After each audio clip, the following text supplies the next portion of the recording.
The 2012 presidential campaign got going in earnest this Labor Day. President Obama talked up his jobs plan, and Republican contenders went after him and increasingly each other in response. The president used a Labor Day event in Detroit to preview the job speech he'll give Thursday night and to challenge Republicans. We're going to see if we've got some straight shooters in Congress. We're going to see if congressional Republicans will put country before party. We'll give them a plan, and then we'll say, do you want to create jobs? Then put our construction workers back to work rebuilding America. Do you want to help our companies succeed? Open up new markets for them to sell their products. You say you're the party of tax cuts?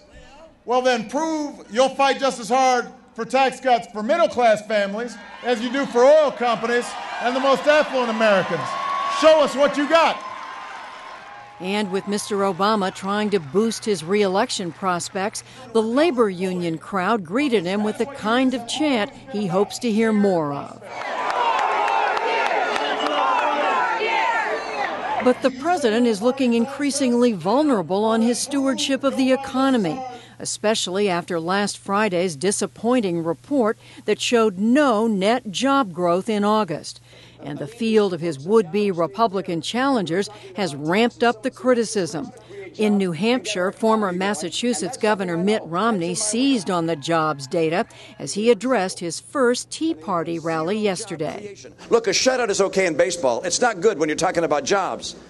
We have zero confidence, zero faith in a president who created zero jobs. It's time for someone who knows how to create jobs and get our economy going, and that's something I know. That's in my wheelhouse, and I'll get America working again. Rick Perry. The new Republican frontrunner, Texas Governor Rick Perry, spoke this morning at a town hall in Conway, South Carolina, hosted by Congressman Tim Scott. If this president wants to have a jobs speech this week, let me tell you what he needs to do. He needs to stand up and say, we're going to repeal Obamacare. We're going to repeal Dodd-Frank, and we're going to stop the EPA from going forward with any of these regulations they've got. But Perry and Romney are also drawing a bead on each other ahead of Wednesday's candidate debate in California. Perry is going after Romney's record of job creation while governor of Massachusetts. There is no one going to be sitting on that stage who has the record of job creation that I have. There's going to be some that get up and say, well, I've created jobs, and that's true. There's, one in particular that's created jobs all over the world. But while he was the governor of Massachusetts, he didn't create very many jobs. And Romney, in turn, is trying to paint Perry, a three-term governor, as a career politician. That I haven't spent my whole life in politics. As a matter of fact, of the people running for office, I don't know that there are many who have less years in politics than me. I spent 4 years as a governor. I joke that I didn't inhale. I'm still a citizen. Meanwhile, the party's 2008 vice presidential nominee, Sarah Palin, is keeping her own prospects alive. She told a Tea Party gathering in Manchester, New Hampshire, to stay open-minded on the GOP field. So I say let's invite those candidates in who are bold enough to take on the tough challenges caused by an out-of-touch, out-of-control centralized government, and those who are humble enough to admit they need you and they've seen the light.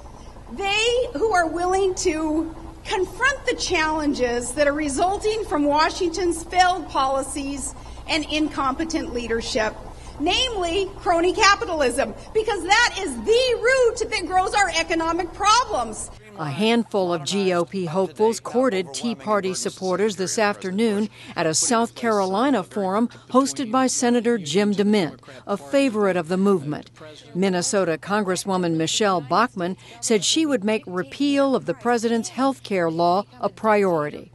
when the federal government can tell any American that they must, as a condition of citizenship, purchase a product or service, whether it's against their will, effectively the United States government will be dictating that price, and they will become a dictator over our lives. And Texas Congressman Ron Paul warned against the growing size and scope of government. Freedom is not the issue anymore. It's tyranny, it's big government, and we're trying to struggle to hang on to this. But I think we're in a desperate state of affairs because it's slipping by, and with the economy in shambles like we have today, I think we're in much bigger trouble than a lot of people realize. The Republicans now head into a heavy schedule of debates, while the president takes his jobs plan on the road starting Friday. For more, we turn to NewsHour political editor David Chalian. Hello, David. Hello, Judy. So Labor Day is the traditional kickoff of the presidential campaign, and they were going after President Obama, the Republicans were, but they were also starting to differentiate themselves from each other. We heard a little of that, but there was more of it. That's key, and you can tell that the Republican campaigns, the strategists advising these candidates, know that as the calendar flipped to September, and here we are on Labor Day, they're just a few months away from those early voters in Iowa, New Hampshire, South Carolina, from really having to make a decision about who they want to put forward to take on the president in the fall. And so it's not just sufficient, though you will continue to hear them obviously criticize the president every day, it is not just sufficient for them to do that. And so that's why you heard in the piece Governor Perry taking on Governor Romney's jobs record in Massachusetts. In addition to that, Michelle Bachmann is not just criticizing President Obama about that individual mandate. Of course, that is one of Governor Romney's key weaknesses inside the Republican nomination fight. And so you see how they start developing these different appeals inside the Republican electorate to differentiate themselves. Another example of that is Governor Romney's been attacking Governor Perry's immigration record in Texas. So I think you will continue to see this differentiation taking place because there's a big conversation going on inside the Republican Party right now, which is who is best equipped to beat the president next November, because they sense a real vulnerability on the president's part. Well, one new thing we saw this weekend, and we mentioned that, was this was the first time that Mitt Romney has appeared before Tea Party groups. That was Friday and Saturday, or it was over the weekend. What's the significance of that? Well, first, let's talk about the field overall appealing to that Tea Party group, to Tea Party groups in general. This is Labor Day, the unofficial kickoff of the campaign in that way when it intensifies.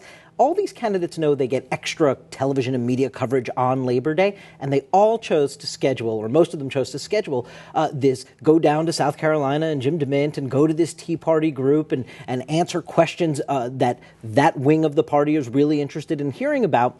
Mitt Romney, as you point out, the Tea Party wing of the Republican Party is not his natural home. He hasn't been really aligned with them. In fact, he had actually rejected an invitation to that event in South Carolina today until recently, because he sensed that Rick Perry is doing very well in this race right now with a lot of Tea Party support, and he sees that as a real threat. He's no longer the frontrunner in this race, Judy. Rick Perry is. And so Mitt Romney quickly scheduled his first appearance last night with the Tea Party group in New Hampshire, scheduled this Jim DeMint event in South Carolina today. But not all the Tea Partiers are happy. There was a protest in New Hampshire yesterday. Some Tea Party groups pulled out of the event once Mitt Romney was going to agree to speak because they don't think he really represents their values. This is going to be Mitt Romney's key challenge. How does he woo enough of those Tea Party Republicans in? Because they are critical. Look at the prominence they had on a day like today. They're critical. So quickly, David, we said this is the kickoff, and every day this week there's something happening. We've got a calendar we're going to show our viewers. Tell us what we're looking at here. So tomorrow, Mitt Romney is going to be out in Nevada, in the Las Vegas area, to deliver his big job speech, and he wants that to be a contrast to President Obama's speech later in the week. He really wants to show what the alternative is. And then on Wednesday, the Republicans are going to be at the Reagan Library in Simi Valley, California, for another debate. It'll be their sort of, I think it's their fourth debate of the cycle so far, but it'll be the first one with Governor Rick Perry, and he's the front runner in that race right now. So this will be a big moment for him to see if he can withstand that kind kind of scrutiny inside a national debate. On Thursday, of course, is the president's speech to a joint session of Congress. We got hints of that today. And on Friday, as you mentioned in the piece, he's going to start selling in the country, of course, in a key battleground state, Virginia. He'll be in Richmond on Friday. And so all eyes are going to be on the president by the end of the week. But he really does begin this campaign, David, back on his heels. Well, there's no doubt. I mean, he is in a vulnerable position, and this is largely due to the economy that is hanging around his neck as a big weight. I thought what was really interesting, what we heard from him today, and by the way, no mistake that he was in Michigan and Joe Biden was in Ohio today. Those are key states. But I thought we heard a president itching for a fight. He wants to present jobs plans on Thursday, but not as badly as he wants to take those plans out into the country and really start drawing a contrast with Republicans.